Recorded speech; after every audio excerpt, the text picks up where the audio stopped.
yeah.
Coming up next on the Mental Health Matters with Marty show and House Calls with the Doctors, the shadow in the pandemic, domestic violence. Stay tuned.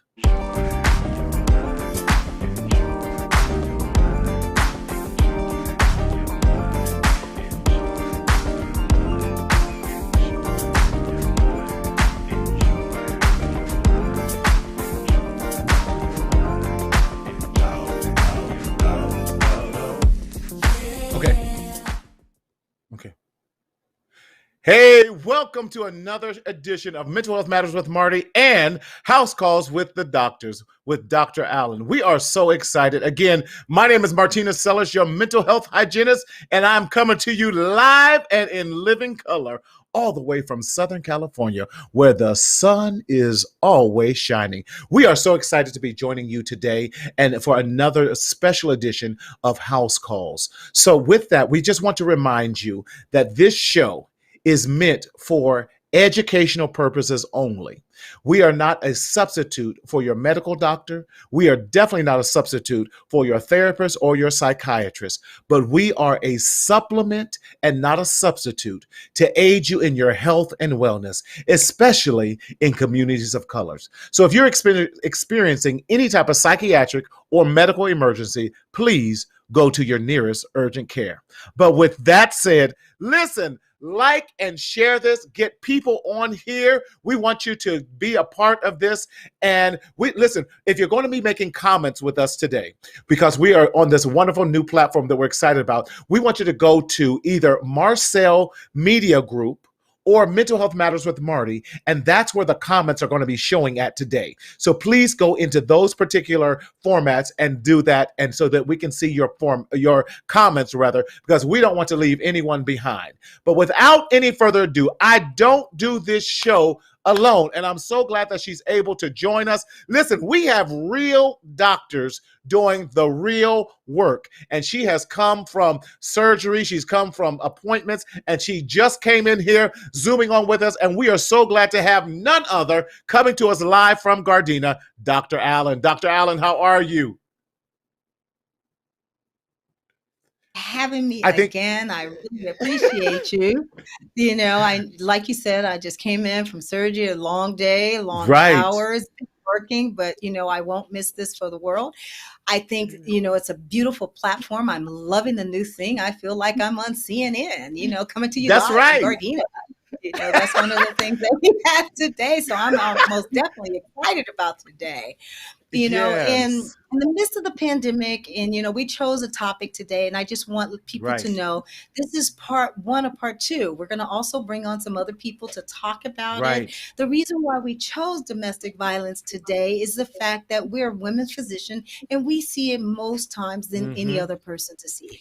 By the time they get to you as a mental health profession, they've already discussed with us. We have seen them actually with bruises on their body, things of that nature. So we have to make sure that we're getting them to the prospective people and the right people at the time. But I'm excited. We have a wealth of knowledge and to give out to our people today. And as usual, I like bringing on my girls, and we just have a good time all the time. So I'm excited to be here again today.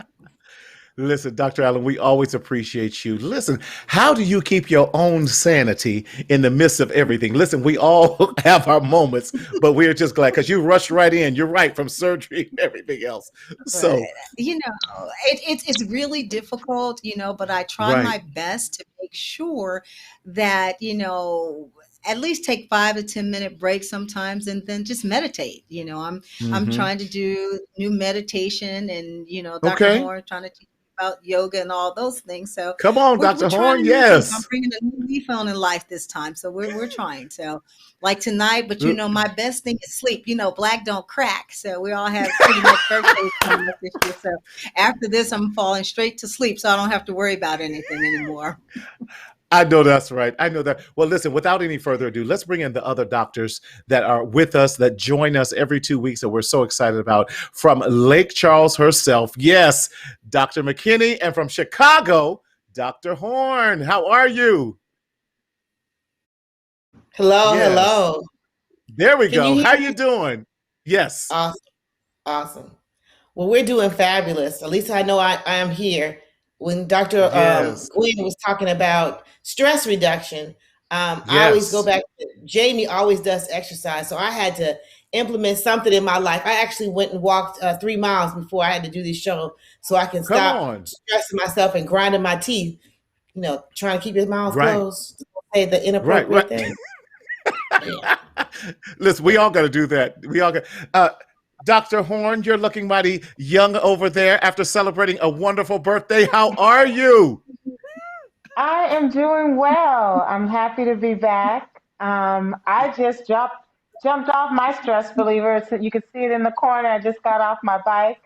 So I am Come feeling on. alive and energized and ready for our conversation. Yes, yes, love it, love it. Today we were kind of talking through the pandemic within the pandemic. And with so many things, we're talking about domestic violence in this COVID era. I know I've seen it in our practice, and I was sharing with you ladies right before we jumped on how in Riverside County in the Inland Empire of Southern California, we've seen domestic violence and child abuse increase. Are you guys ready for this? 11% in the month of March. We haven't even got the statistics from April and May yet, but March we saw this huge influx in just one major county out here in Southern California. So I think that's typical as we're speaking across the whole globe and especially across the country. And I was doing a little bit more research. We said we've seen an 8.1% nationwide. So let's talk about that and why this is the shadow pandemic within the pandemic. Definitely. Dr. McKinney, go right ahead. I think it's a multi-leveled factor. When you think Mm-hmm. about that, there's several different categories of violence. You got sexual violence, you got Mm-hmm. psychological, emotional, spiritual, and cultural violence, Mm-hmm. not to include verbal and as well as financial abuse. So there's so many Mm-hmm. different layers of that. And there's been, I'm just going to take my area, for example. There Right. has been a pandemic, the unemployment, the isolation, Right. 2 hurricanes, destruction of property, the ice storm, and most recently flooding has Mm-hmm. let people with increased stress. Their resources are depleted. You have no Yes. outlets. You have no friends that you can go to because of the pandemic, and the minimum amount of people that you could interact with had been significantly restricted. If you had those tendencies or those fear of possibly harming someone, that each of those little incidents depleted you of your reserve, depleted you of your good God given sense. And some people never Right. had that propriety or strength to hold on anyway. And we know Right. that if you've come from a family of abuse or drug abuse or whatever, Mm-hmm. you tend to do what you was done to you. It's a vicious cycle. And unless you Right. have a strong resource, strong, stable home unit, you're going to trip into that. So, being a parent is Right. stressful. Being a financially depleted parent is a nightmare. Being someone without resources and isolated. So if you are already in a domestic violence situation, you Right. are truly barely surviving. So I think this pandemic caused way, way too much for people with little resources, and it made it absolutely a nightmare. And we see it in our practices, we see it in the hospital, and then we have a large portion of immigrants, Mexicans Yes. come over both, as well as in California, both Yes. legally and illegally. You have a language barrier. We have an Arabic Yes. population. There's a cultural divide. And Mm-hmm. so they're being abused on some of the most horrific levels that you can think of. Mm-hmm. And Yes. it's Yes. our resources are very little to be able to give assistance. Babies that are being born and the women have no resources because the person that Yeah. brought them here legally is the one beating them, and they have no clothes, no Wow. diapers, Yeah. no car seats. So we don't know how to help them. Yeah, I Go ahead, think one Dr. of the Allen. things that we need to talk about the pandemic within the pandemic is that Yes. we all have busy lives. Even though you're Mm-hmm. married to someone, you're not spending 8 to 10 hours with that person Come on. daily. You're not with your kids 24/7.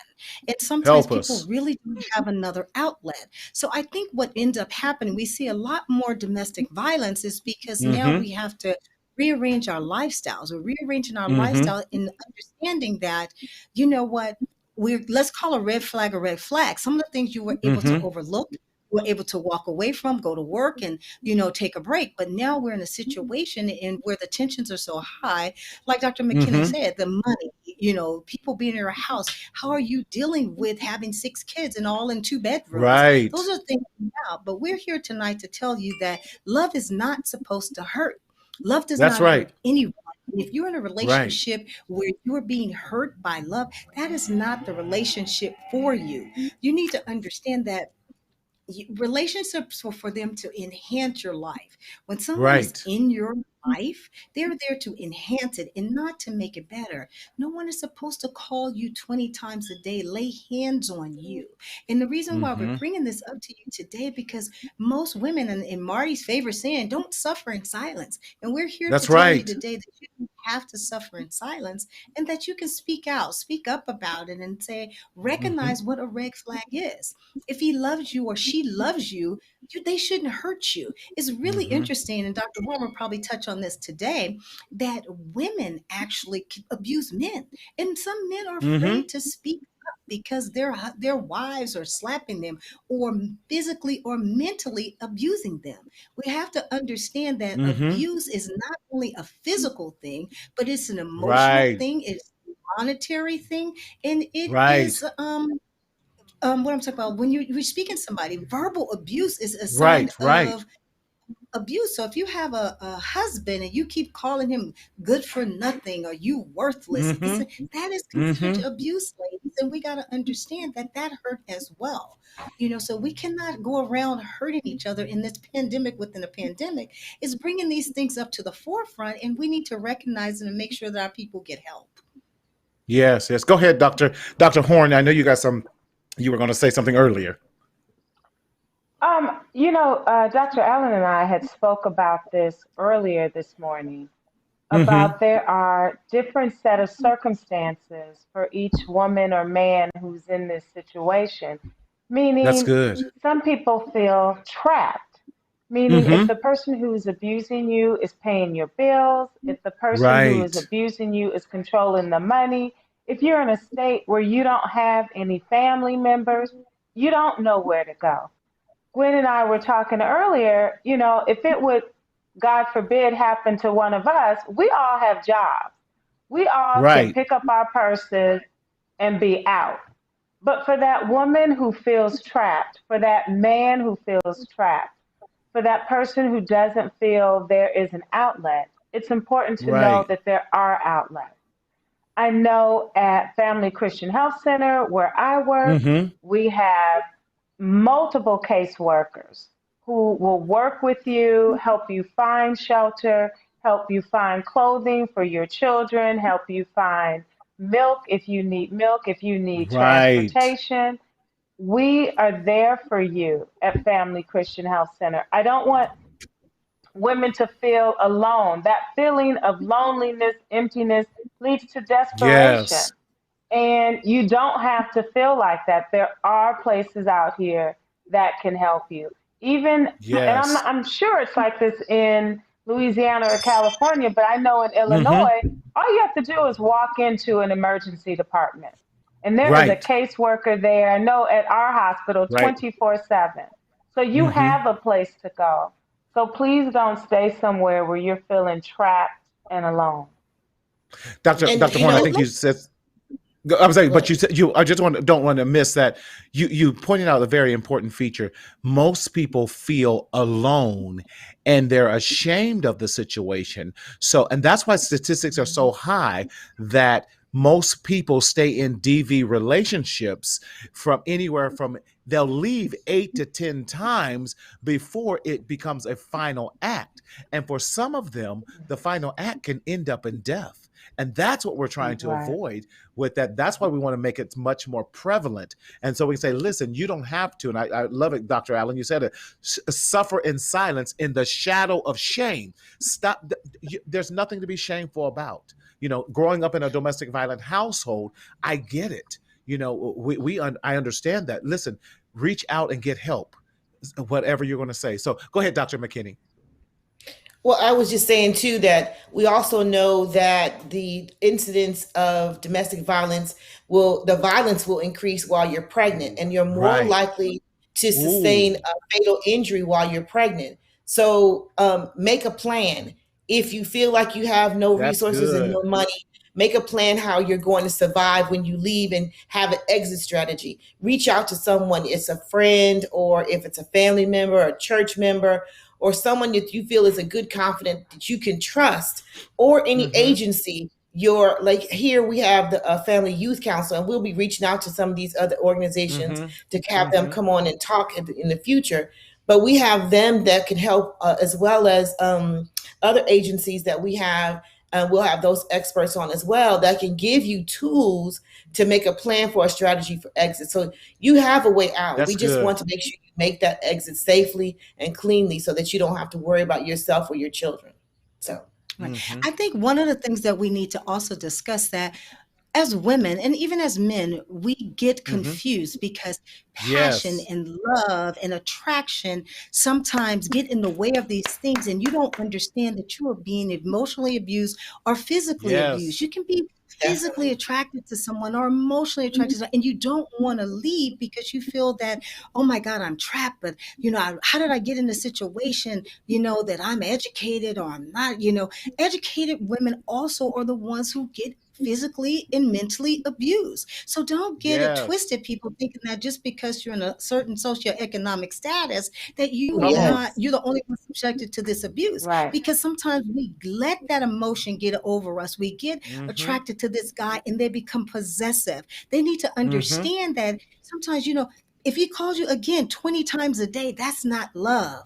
That's stalking. And we get it twisted. Mm-hmm. Oh my God, he loves me. He doesn't love me. He's stalking you. But you love that. And so those are kind of things that we have to take, scroll back a little bit and say, that's not normal. But he loves me. There's a thin line between that love and that stalking.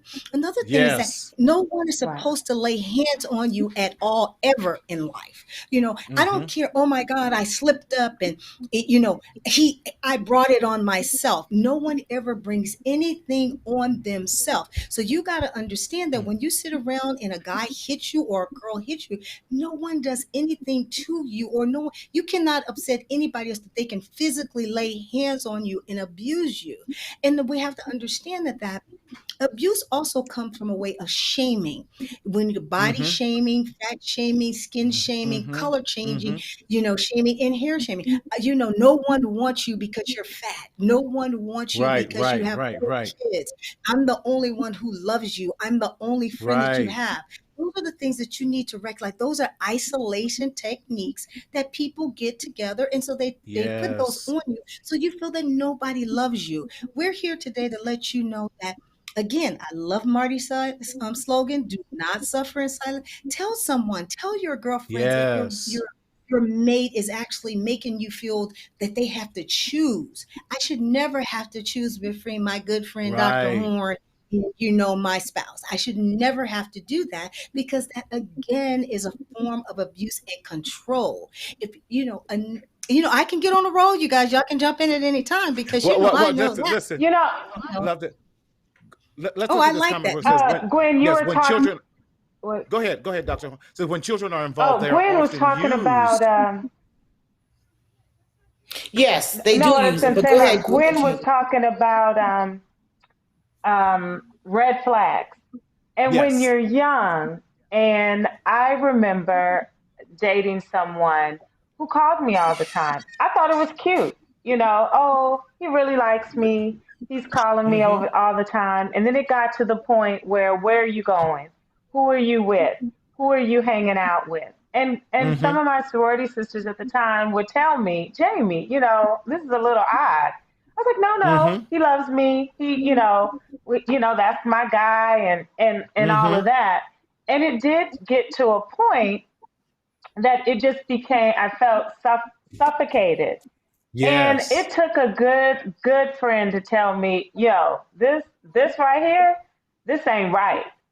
And Mm-hmm. so I say that, I tell you that story. If you have a girlfriend that you see is getting wrapped up, sucked up into a relationship, I think you need to say something. I don't know if I would have saw it if my girl didn't mention it to me. You know what I mean? Mm-hmm. I was so caught up in it.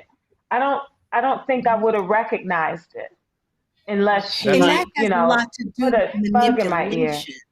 Yeah, yeah. that has a Right. lot to do with Yeah. manipulation. Just like the comment that came across the bottom of the board stated that when he leaves your children or puts your children in the middle, that's a point of Mm-hmm. manipulation, which is also Exactly. as a Mm-hmm. form of abuse. So you have to understand Mhm. again, love, the center of this picture is love. Love does Mm-hmm. not manipulate. Love does not hit. Love does not hurt. Love does not make you feel inferior to anybody. And I think we always need to tell women and encourage men as well, love yourself first. And once you love yourself first, and you can Ooh. understand that when someone comes to you and bring this manipulatory type of thing or make you put it in a situation where they're controlling your money, love doesn't control your money. Can you imagine any of us could not be successful if Torn, Andre, or Brett take our money? That's a form of control, but we're successful because we love who we are. And Dr. Horn recognized, or Jamie recognized at an early age, but some women cannot do that because we're looking for something. We're looking for that father figure. We're looking for that mother figure. We're looking for someone to say, I love you, but we have to love ourselves first in order for us to keep moving and beat the odds of this situation. But I think what Right. we That's saw me. during the pandemic. My heart. No, you're fine. I think what we saw during the pandemic, you mentioned this about self-care and self-love. And if me, whether I'm the perpetrator or the victim, if I have not learned to love myself, it becomes difficult for me to love someone else because I'm expecting you to do what I can't fulfill within myself. And that's what I've been seeing a lot during this from my patients that's come in that's want to say save the marriage. I'm like, no, we gonna separate even during this pandemic because ain't no need for us to beat each other. What are you all seeing from your practices? I know what I'm seeing from doing therapy so many times that we found one, I didn't like myself, and then because I don't like myself, I really don't like you either. So it starts off slowly because Dr. Allen, you said something I think was very important. Whether whoever the victim is, they start to groom the perpetrator rather starts to groom the victim. Mhm. Oh baby, I didn't mean it. I love you. Oh, it's the pandemic. I'm just locked in this house and everything. And then we groom them back to beat them down again. And it's definitely it really is about control in that. And Right. so what are you all seeing, Dr. McKinney? What are you seeing in your practice in Lake Charles, and what kind of other additional advice are you giving them? Because I love it. Leave. You actually, sometimes it's the person that can't come to any visit by themselves. Mm-hmm. The person that talks over them all the time. It's Right. Oh, difficult for that's them to get a good. word in edgewise. It's the overbearingness of the situation. You have to sometimes get them away from their partner and ask specific questions. If you don't have a good Right. relationship with that patient, they're not likely to tell you the truth, and you have to be a little bit creative in how you ask pointed questions about domestic violence. By and large, we mostly find it in the hospital or when the person is really ready to discuss it and get the assistance. We have a great social worker in our office, Joy Parker, who comes in and works. I don't know how she does it. She seems to work 24/7, and I know I call on holidays, and she still takes my call and calls me a friend. So anyway, I call her on a regular basis to get information and assistance for people and tell them how they don't have to suffer in silence. So, there's multi levels. There's isolation where they make sure you have no money. You could have started, let's just say the three of us started off together. Like Dr. Horn, it was very subtle. It was the call, and maybe one time it was, you thought it was cute, you thought it was nice. Then they might say, "Oh, I don't want you," just like this Sherry says, what you wear, or I don't like your girlfriend, or I don't like your brother. It's all these little bitty things. Well, why don't you like my brother? He wants to take it's subtle things that you thought were cute at first. And by the time you feel like now you can't afford this new apartment y'all got in here. And what I'm going to do now that he's moved in and I can't afford this apartment, let me see if I can make this work. And it goes on to the next level, and the next level, and next level, because he's going to start taking your birth control next, because then you're going to get pregnant. A pregnant woman is less. And you don't even have to live together, Giselle. Oh, that's I know good. with that relationship, I kept thinking, this is cute. He's a little controlling, but I'll be able to work with it. You know what I mean? Because he loves me, and we got all these plans in the future, so I can oversee this little bitty thing. Except it got worse and worse and worse, and then you're so far in it, you're like, I don't know what to do. And I wasn't even living with this person. I was in college, so I had a way out, except at the time, I didn't feel like I did. It's weird. I just felt like I couldn't go without him. I couldn't go here. And we weren't even married or living together or anything. It took one kind of drastic episode for my sorority sisters to be like, yo, this, you got to see it now, right? And I was like, yeah. But Dr. Horn, you say something that how many of us have normalized negative behaviors in a relationship for the sake of saying he loves me, she loves me, or it will get better, or they really didn't mean that? Because I know that I'm sure that you all have seen that. You're going, baby, wake up. They're abusing you. We've done it. Just like Dr. Horn is talking about when you're in college. I had a guy that I wasn't even really dating anymore, but stalked me. He was outside my apartment, and I was sitting in the car talking with a friend. And when I got out to get out of the car, he was right there. And I was like, where you come from? But had been watching me, thinking I was in the car with another guy. I was up there talking to my friend, showed up at my job in the middle. It's crazy. You thought it was funny at first, and you're like, wait a minute, this is not funny. Wait a minute. Right. It's not funny. And how do you know or you think it's cute? Because I would think it was like, cute that he would show up at my job. Like, that's not romantic. Right. I was like, what not normal. Unless you bring us some flowers or dinner.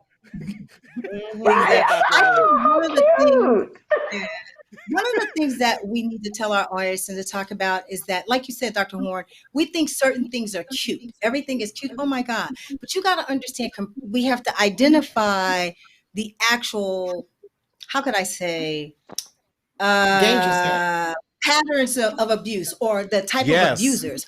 Abusers are not only those individuals who actually, that hit you or things of that nature. Abusers are people who are controlling. Financially controlling, emotionally controlling, socially controlling, even into spiritually controlling, because sometimes you may want to be a Christian, somebody else may want to be a Muslim, something like that, and they just kind of beat you down on certain situations where that control every step of your life. So you not only people think just because he doesn't beat me, he's not abusive. He's abusive because he's controlling you. And you have to look at everything. And you cannot make excuses indicating that because he drinks or he smokes, he hits me or can controls me. No, that is a behavior characteristic that has to be identified. And so many times we don't identify those things and we get caught in this trap. And we place self-blame because we're making That's it. excuses for our partner, and we know that our partner has some problems and we don't want to do that. Isolation. If Mm. your partner tells you that Mhm. you cannot go to a store, you cannot see your friends, or you cannot go to church, that Wear is a this. form of with young ladies, right? The young ladies don't say you can only wear this in front of me, or you can't do that. And he's a Dr. Jekyll, Mr. Hyde type of thing. He's Mm-hmm. great in front of your friends, but you get home and you beat you down. And so those are the Right. kind of things that people need to understand, Right. because domestic violence is across all ways, across Right. all shapes, It forms, doesn't fashion, across discriminate. all Right. Right. sexualities and socioeconomic status. Right. So we have So to one be of our very two of our talkers, two of our Go ahead. listeners, they talked about how it starts off insidious. Like Cherry said, you Yes. begin to believe that the mental beat down that you get on a regular basis. It Yes. starts off subtle, telling you you're worthless, and then making you, and you finally start believing some of what they say. And the Yes. others And are, then one of them was Virginia talking, I think her White name was Virginia, was saying that if it's what you saw when you were growing growing up. up, you begin to think that that's what love really is. And until someone shows you that love, that's not love. You equate this behavior with machismo. And machismo is Mm-hmm. supposed to be sexy, and it's supposed to be this virulent man. Mm-hmm. That's abuse, babe. That is. You got this woman kneeling on the floor, rubbing your feet, but you wouldn't even pick her or give her a glass of water. That's And you, abuse. and we got to talk about, the statistics are showing, and Dr. Horn, you were talking about 1 in 3 women have experienced some sort of type of abuse. So between the 3 of you, we already heard it. Dr. Horn, you said, there was some abuse that happened in there. I got Dr. 4 brothers. Ain't nobody gonna hit me, so I'm good. but at least you have a village. So 1 in I didn't know 3. to be gonna going. be in Where's your that 1 in 3? situation.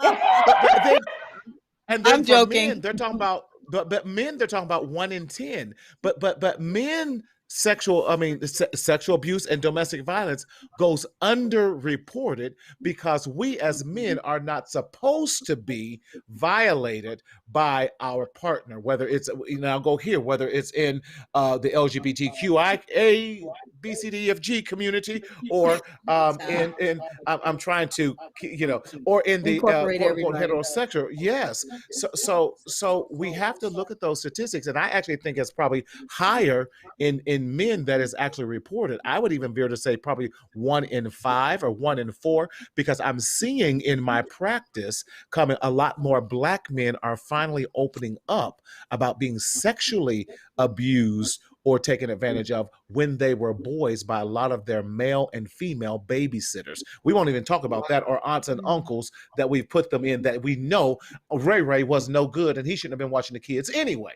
So, but that's a whole nother story. Right. Um, But I think one of But the it, things that we need to talk about, like Dr. Horn said, and we need to pinpoint this, why do they stay? Why might abusers stay? well, And she touched upon the fact that, dependency, they depend on the financially. yes. The family, there's no emotional support. Some might believe that he's supporting me emotionally, he's supporting me financially. Like one of our callers also said that the kids are involved in these things. And those are kind of things that make people say, I'm going to stay because the kids. Or the biggest one of all that we see all the time, he is going to stop or she is going to stop. And those are the kind of things that Mm-hmm. make people stay in the relationship a little bit longer. And you say that, okay, my family disapproves. If I go back home, I'm ashamed because he beat me. My mom and my dad knows, but I'm afraid to go back home to tell my family that this is happening to me. So we have to understand that, you know, you can move on. Don't become exhausted, or you just exhausted because the Mm-hmm. abuse, and then you start believing that this abuse is supposed to happen to you, and it should not be that way. So we have to Right. tell people that you stay not because you're stupid, because the fact that all these other things around you make you decide that, you know, I may be not less attractive and no one wants me. And that's that psychological damage, There we go. There we Marty, go. that you need to talk about, that Mhm. they have That's right. mentally transformed their mind to making them think that there's somebody else that they cannot do. And I like that, somebody just put, but we all think that he will get better, or we're afraid of failure. And I hear That's all that. it. And that's what, if he hits you once, he's going to hit you twice, and he's going to hit you again, because then you're used to it. He's going to get better. Now you don't have Right. any teeth in your mouth, and then now he also Mm-hmm. abuses, or she abuses you again, because he says nobody wants you. So we have to stop that cycle. And at one point, the Stop the cycle stinking only thinking. stops when you decide that enough is enough. But sometimes women wait too late. And you got to understand that you got to get ahead of the train before the train hops off the tracks. Uh-oh. I Well, know think I'm of on my these soapbox sobering. today, but I'm very passionate about this issue, because even with our practice, we see it frequently. Yeah. People hide their scars. People hide their Yes. black eyes Yes. on a daily basis. But I'm telling you, you don't have to be afraid, and get help. Get help as That's soon Right. as good. you can. Break the cycle. If That's you good. look Go at ahead, the Dr. McKinney. statistics in the United States, we are a very violent country. Think about how Mm-hmm. many, you know, Shootings we've had. shootings we've had just Guns, since the right. beginning of 2021. We've had over 218 mass shootings in the United States. But here's another thing. Between 960,000 and 3 million incidents of domestic violence have been reported on a regular each year. Now that's annually. Mm-hmm. That's the stuff that's Right. reported. That's not all the stuff that's reported. And we have 10 Right. of the highest states in the United States are Nevada, South Carolina, Tennessee, Louisiana, Virginia, Texas, New Mexico, Hawaii, Arizona, and Georgia. These are predominantly Republican Wow. and Southern states. These also are Wow. states that have some of the more lower socioeconomics. They are Mm-hmm. more likely to not be fiscally satisfied and have to Right. take more money to balance their state from more blue states. So these are Mm-hmm. states that have some. Louisiana has one of the lowest education rates. We have one of the poorest health rates. I think one of the states that's Mm-hmm. worse than us is Mississippi.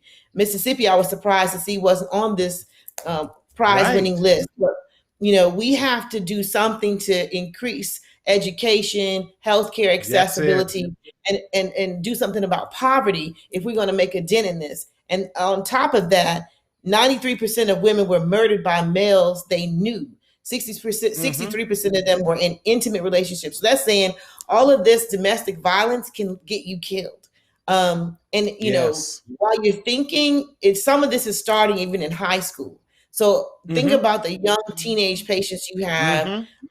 Mm-hmm. Mm-hmm. The sexual violence can be in the form of giving them multiple STDs and all kind of different Right. things that happen to them. So we have to be alert, oriented, and open to have That's patients good. come and talk to us to be able to give them resources and help. And Yeah.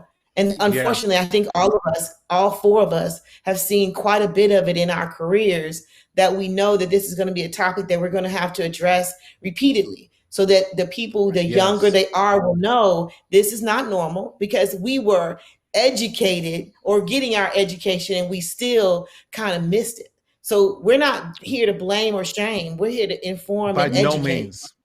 So we want you to And know that's that, we want Go you to ahead, Dr. know Allen. that we're here, and you can send us a message, you can send us Yes. a text. If you want ideas that you can do to get out of that situation, we're here for you. We don't want you to suffer in silence. We don't want you to be shamed about it. We want you to Yes. get out of Yes. it. We want you to survive it. We want you to come through on the other side stronger and better for it. So That's if we right. can give any assistance, we're going to visit this topic again. We want you to know that we are here for you. We want you to succeed. We want you to fly. We want you to know that you are God's gift, and He don't make no mess. Yes. So that's That's what we're right. talking about. That's and right. And that's the whole thing, and I appreciate that, Dr. McKinney. It's like a break in the cycle. We have to Yes. identify what's going on with the people that's around us. We have to make Mm-hmm. sure that we come to them and say, we're going to validate that. We know you're Mm-hmm. being abused, and I understand it, and I am there for you. Then we focus on safety. How can I get to this person to the Yes. next level? But then, as a healthcare profession, you need to understand I Yes. respect your confidentiality. Confidentiality Mm-hmm. is the most important thing, because people don't come or don't speak out because they're afraid of that. They will have somebody will know what's going on, and they're afraid that they're going to be abused. And we respect your autonomy. That's what we're taught in medical school, that each Yes. person is different. We walk around and say, because That's we right. are all in this situation, like we talked about earlier, there are different forms of abuse, and we must respect that autonomy and knowing what's the difference. We have to also have compassion for everybody that's around. We have to say, look, I am here for you, and I know you're being Yes. abused, but I do have that patience. When you're ready, these are the resources for you. Come to me, let me help you, because it's a giant step to admit that something is going on in your life, and we understand that, and you have to Yes. be feel free to take that step and understand that there's people out there that's here for you. Don't allow someone to take something from you. If you don't feel good about it, that means it's Right. not good for you. Meaning, if you're in a relationship and you're not just having sex freely because you want to have sex, and if Right. you call it making love, that's abuse. That's a form of abuse. If you feel that someone Yes. is putting you down on a regular basis, that is a form of abuse. Come and get help. So if you're not feeling good in your heart about it, that's not good. Again, like I started off before, love doesn't hurt. You can have your heart can be broken and you can be sad, but love does not physically, emotionally, or sexually, socially, or financially abuse you Financial. in Right. one form, shape, or another. I'm sorry, Right. I was on We a love that. soapbox No, again. no, You you guys can no, cut me off we love anytime. it. But no, no, no. You did the perfect segue. You had talked about resources. So we want to share some resources with you on how to get help. Here's some domestic violence resources that we looked up beforehand.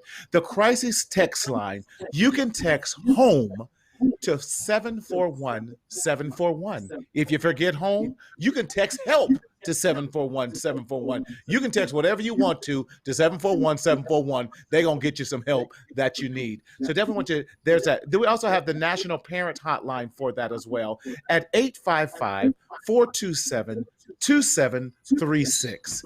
And then the other number we have, Child Help Abuse Hotline at 800-422-4453. And I believe there's one more, depth, and the National Domestic Violence Hotline at 800-799-7233. We want to make sure, oh, there we go. This is also the National Text Hotline. You can text Love Is to 22522. And those are great resources to get your help.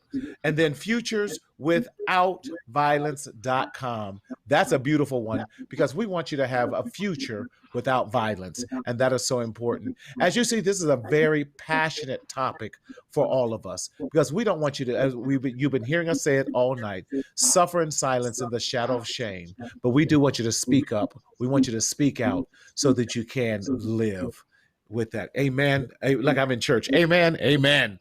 Amen. Let the church say. Amen. Amen. Amen.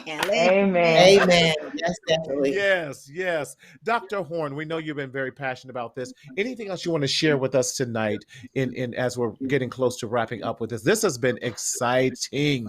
And I thank you all for your personal stories that you shared tonight. Dr. Horn. I think there are two things I'd want to leave you guys with. One, if you're a person that has come through the other side of a domestic violence relationship, I think it's important to speak out so your friends Yes. and other women will know that there is life on the other side, that there is a healthy relationship waiting for you on the other side. And the other thing is friends. If you see your friends in an abusive relationship, Mm-hmm. you need to speak up. They might not always be receptive at the beginning, but I Right. think you need to hang in there. If it wasn't for my soror who pointed some things out to me, I could still be in that relationship. So the two Mm-hmm. things, if you've been to the other side, make sure you let people know so that you can offer hope. Yes. And if you have a girlfriend, hang in there with her and keep trying to get her to see the light. Love that. Thank you so much, Dr. Horn. Dr. McKinney. Um, I think more people than our statistics show have had some contact with some form of the types Right. of violence, whether it be psychological, social, financial, or emotional, especially verbal abuse. So that when you come on the other side, you need to be, like Dr. Horn said, bring a sister with you or a brother. And we don't want to leave Right. the guys out because we deal primarily in women's care, healthcare. We don't want a male to feel like they're no one that hears them either. You Right. can do the Right. same, get out on the other side. We don't want to leave you out either. But we want to make sure that everyone has access to the information, the tools, and the resources necessary to be able to address Mm-hmm. it. And we want to also mention elders go through this as well. So we're That's not trying to right. leave anyone out in the issue. So That's we want to be right. sure that we cover everyone. Elders are also our higher risk because they might Ooh. have been with their partner or their husband may have deceased and they have a son or child or a daughter that is not of good health that may take over their life, their finances. And when you should be relaxing and enjoying your later years, someone is making your life a living hell in a prison. This is not normal. We have resources to help you get out of that situation. And don't believe in the stinking thinking that you cannot do anything. You Come can. on. So make sure you have a way out and make your life better because you need to live the life to the best life possible. And we want that for you. Come on, y'all. I love it. I love it. Dr. Allen. Okay, I'm not gonna get on my little horse and ride out the thing, but I just think that this is an excellent conversation, and we're gonna bring back some experts on our next call from Yes.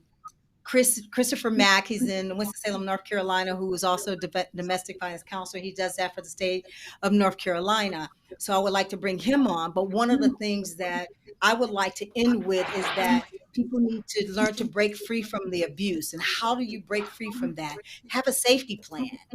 I know it's easier Yes. said than done, but start thinking about what's your escape route, what you're going to do, who can I see later on. You got to tell someone you trust, your pastor, your teacher, your doctor, someone like me, someone that you might Yes. establish to get a safety plan. Another thing, research your options. What are you going to do? Yes. Start stashing your money away. Dr. Horn and I talk about a his, hers, and our account. Even though we're in relationships, there's always money that I stashed up under the table. Not that you have money hid away from Torrance, Dr. Horn, but everyone has another cents and dollars that sit away that you can use. Don't give all your chips away. Hold some for yourself. Seek help. Help is always available. So the people need to understand that there are people out there that can help you. And last and finally, I Yes. promise, this is my last thing. Trust yourself. Trust your That's instinct. good. Again, I cannot say it more than you know enough. Trust yourself, trust your instinct, and love is not supposed to hurt. That's my last and final word. Because love doesn't hurt. Love is supposed to make you better, and love is supposed to enhance your life. Those are the things I have. Those are my parting words. Not saying that you're stealing money Wow. from your husband, Doc, but We ain't talking about that not hurt. subject. We're not going down that road. Love doesn't hurt. Love doesn't hurt. Gwen starting some mess. We're gonna end up in divorce court because of Gwen. Wait, you hiding money? No, I ain't hiding money. We just talking about the show. And she keeps throwing Torrance's name in it. He in the kitchen, girl. Leave that man alone. That's my brother-in-law. I love the brother-in-law, Oh my God. Very loving relationship. And I think they're epitome of love because everybody have their ups and downs, but they're wonderful and I aspire to be like them in my next life. This was done, right, Gwen? Right. Listen, he all right with me. Oh my God. We had on the lacrosse shirts and everything together, so he all right. He all right. Listen, Virginia, we appreciate you. Listen, we wanted to come on today just to remind you that there is a pandemic within the pandemic, and that is domestic violence.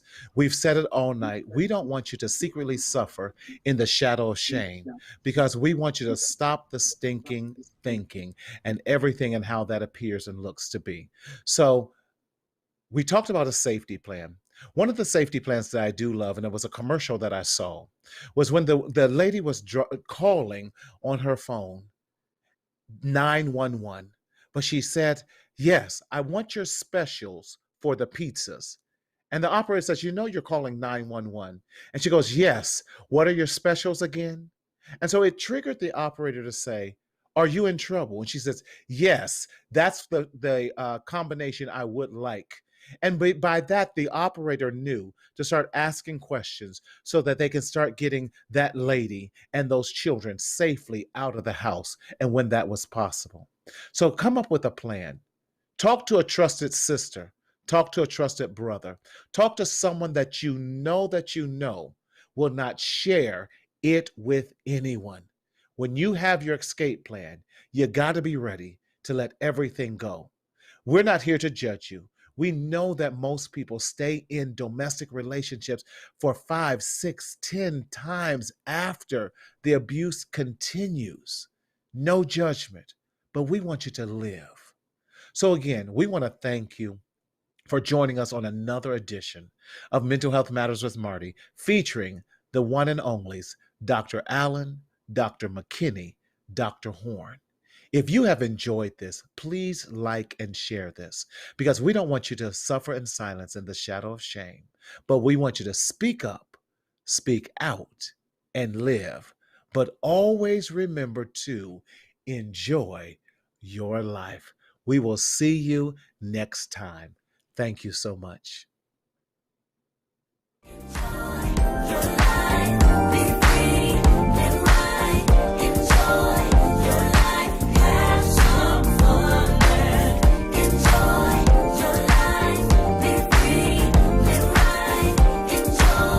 No,